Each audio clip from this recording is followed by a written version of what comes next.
Wait, এই দেখো, laptop কেনার পরে সার্ভিসিং না করালে পরে, মানে নতুন ল্যাপটপ কিনলাম, দেন 3-4 বছর, 5 বছর, 6 বছর চলছে, আমি সার্ভিসিং করালাম না ল্যাপটপটা, যেটা খুবই ম্যান্ডেটরি দরকার।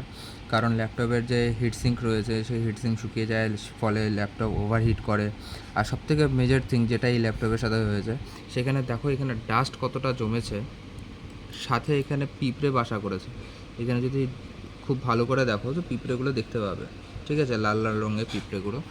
তো তারপরে আমাকে ডাকা হয়, কাস্টমার ফোন করে আমাকে, করে নিয়ে তারপরে আমি টোটাল ডিসঅ্যাসেম্বল করে, টোটাল পরিষ্কার করে, ক্লিন করে, নতুন করে হিট পেস্ট করে সব কিছু সার্ভিসিং করি, দেন ল্যাপটপ টোটালি ফুলি ফাংশনাল। তো কাস্টমার যে রয়েছে সে আমারই খুব কাছের একজন দাদা, কাস্টমার ঠিক না, দাদাই বলা চলে। তো যাই হোক, সি ইউ।